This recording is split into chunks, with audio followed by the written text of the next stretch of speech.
boss. The board of directors has decided to name you Employee of the Month. Congratulations!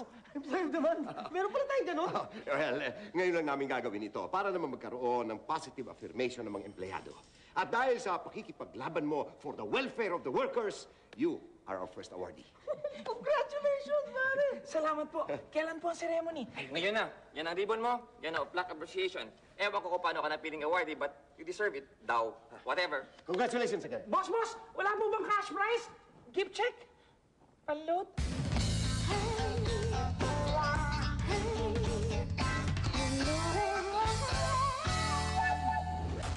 Buong araw mo nang suot ang ribbon na yan. Wala ka bang balak tanggalin yan? Dapat maging inspirasyon ako sa mga kasamahan natin. Para na sa ganun, gawin pa nila ang best nila. Alam mo kung anong kulang sa akin? Corona. Corona ang may tinik. Hinggit ka lang. Musta ang buhay sa bandang itaas? Pareho rin naman ang buhay nyo dyan sa ibaba. Mas sariwa lang hangin sa akin dito. Yabang. Well, I do belong now to the elite working class. Dami namang magagaling sa kumpanya. Di lang ikaw. Ba't wala silang ribbon? Can I touch your ribbon? Thanks. Velvet lang pala. Kala ko pa naman mamaalin. Sana balang araw makakuha din ako ng ganyang ribbon. Nga pala, Frida. If you're planning to invite me dinner this week, I can't because I'm full of sked. Lalabas pa kami ni Puri. Yayayahan sana kita for dinner. Diyan sa favorite Italian restaurant ko. Sa may vulcanizing. Sige, sasama ako sa'yo pag tinutukan mo ako ng bazooka. Ayaw mo ba makasama ang employee of the month?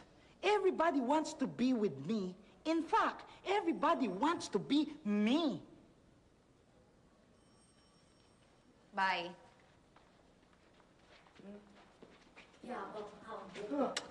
Check!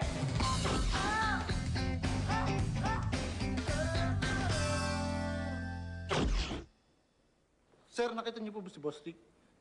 Mukha ba ako information counter, Charm? Employee of the month ako. Char!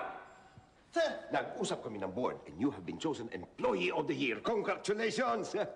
Kaya bumili ka agad ng bagong barong at magkakaroon tayo ng formal ceremony. At mananalo ka ng 10,000 pesos. At a trip to Singapore. How do you like them apples? May kasama pang apples? Gusto ko yan! Bakit si Charm?